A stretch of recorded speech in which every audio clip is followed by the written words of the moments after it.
What's going on? Jake here with Uncommon EDC. Today we're going to be taking our first look at an upcoming new model from Jack Wolf Knives. If you haven't already seen the announcement, this month we are getting version 2 of the Midnight Jack.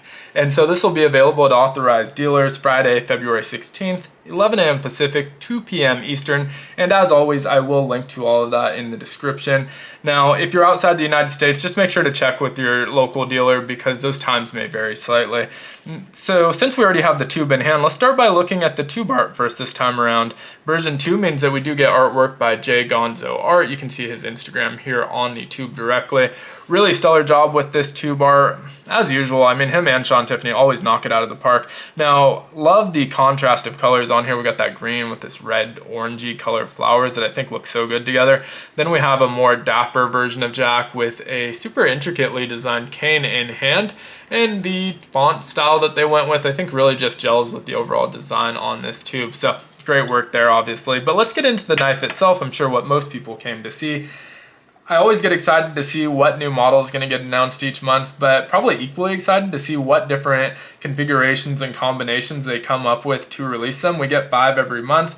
And so this month we got a brand new cover material we've never seen on any previous models from Jack Wolf, as well as the first ever stonewash blade. Not on the same knife. So I did get the new cover material, but if you want to see that stonewash, you'll have to check out the pictures or maybe a YouTube video. I'm sure there will be one in the next couple of days. I haven't seen one with the stonewash blade yet, but like I said, I'm sure it's coming. So stay tuned for that. But I got the new cover material. Really excited about this. I think this was my favorite. There was a very close second, which is always a good problem to have. But I think this was my favorite. I feel like it will probably be the most popular, but may also be the most polarizing because this one is wild. And so the cover material, the new cover material, and we'll talk about the rest a little later in the video, is this Kaotic Resin. And you can see these pinks and blues swirled in with the black and white, and even a little bit of clear, which may not be as obvious. You may see a little bit of that clear right here in this purple. It makes it look a little bit more translucent, and a decent bit more on the pal side. We get a little bit more clear here.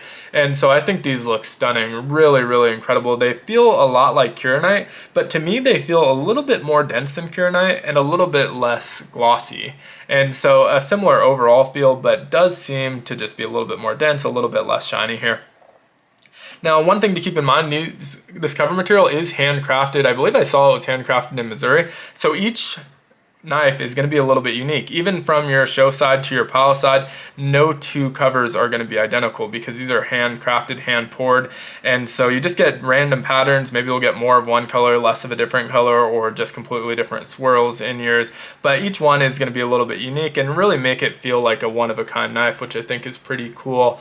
Now let's get the knife open and then we'll talk about maybe some of the rest of the dimensions and things like that. So we do have this long pull for deployment that obviously works really well, but it is a very pinchable knife as well. So for those that care about it, very easy to pinch that. You don't need to use the long pull at all.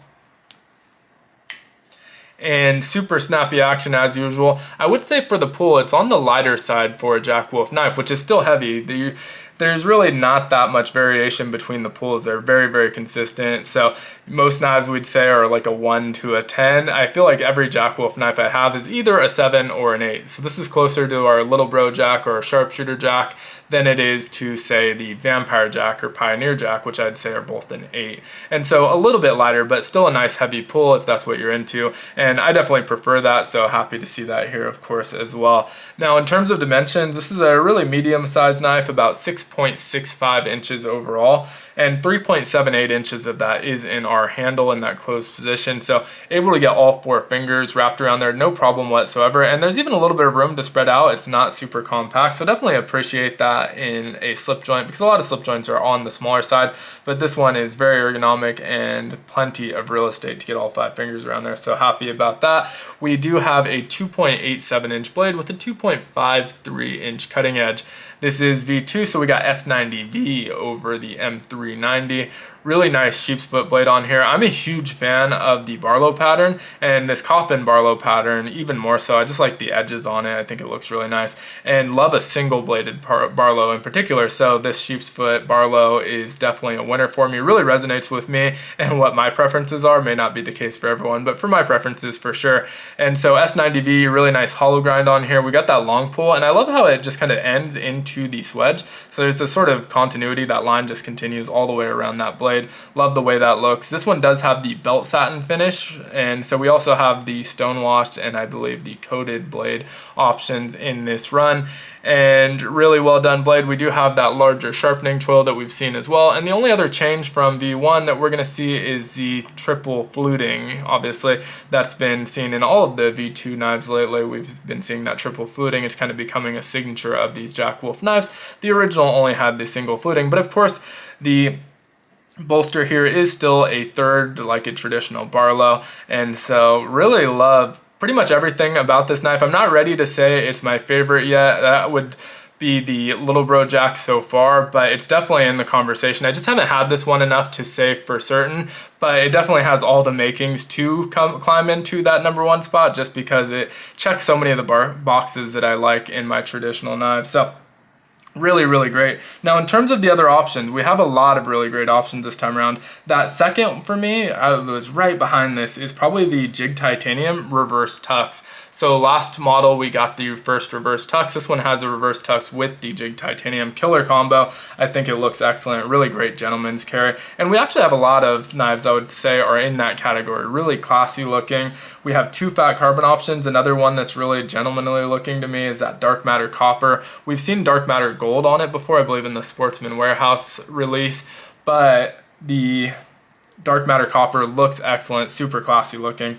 Then we have another fat carbon, the White Storm. That one's gonna be our black and our white, really good contrast on that. That one's more in line with this, kind of a funner cover than I'd say like a super classy or gentlemanly cover, but really nice as well. And last but not least, we have the Twill carbon fiber, another one that's just a super classy look.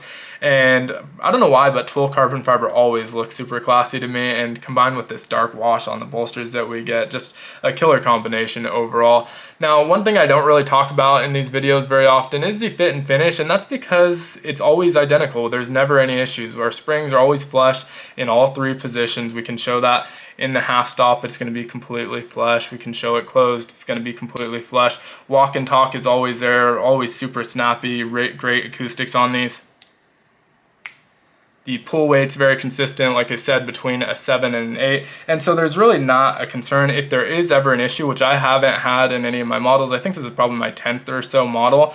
Never had any sort of quality control issue, but I have heard that Ben is excellent at addressing them. He's very accessible. There's a phone number. You can leave a voicemail. He'll call you back. You can email him, but he's always trying to make it right. And so if you have an issue, he will work with you to get that figured out. And so overall, really, really solid knife. I'm super excited about this one. Like I said, it has the potential to be in my favorite overall, but not quite there just yet. Did want to compare it to the After Hours Jack because it's based on the same model and it's scaled up a little bit. So you can see probably about 3/4 of an inch longer overall. Not a major difference, but it is just a little bit longer. And also show just quickly what comes with it. We already saw the tube. We are of course going to get our slip, which is pretty much universal outside of the locking model. And even those fit in here once you remove that pocket clip. I tend to just use the same one because the same one always ends up on the top of my drawer. We do get microfiber cloth. This one is that kind of key lime pie baby green, looks really cool. I think I've gotten this one before, and you're not guaranteed to get the same color, so don't expect to get the same color, although you often will. It does switch sometimes in the middle of a run. We have our POG with the same artwork as our tube, as well as that Midnight Jack on the back. Didn't notice my battery was about to die, but left off talking about the sticker. Different artwork than our tube, but I absolutely love this artwork as well. Not as much contrasting colors with that green and the pinkish, reddish, orange, whatever you want to call that. But I love how the wolf is actually a wave, and it looks like his ear is even a conch shell. And so just a really cool effect there. And then we have the different phases of the moon around the outside in that midnight. And I think this is a really stellar design as well. Always glad that he gives 2 of these now, so I can slap one without worrying about if I put it in the right spot, I still have the extra. So that's everything you get with this one. Would love to hear which one you're thinking about picking up in the comments below, what your overall thoughts on this knife are, and anything else you'd like to comment. Always enjoy interacting with everyone in the comments. Now, if you enjoyed this video, definitely consider liking, commenting, subscribing, and hitting that notification button. Also want to point out that Ben from Jack Wolf Knives was on Just a Tip episode 3 2 weeks ago. Definitely check out that episode. Maybe I'll link it up in the corner. really great time, our longest episode ever, and Ben has an incredible collection of slip joints that he shows off some of his favorites in that video, so definitely worth checking out if you haven't watched that already. But thanks so much for watching, and I hope you have a great one. Take care.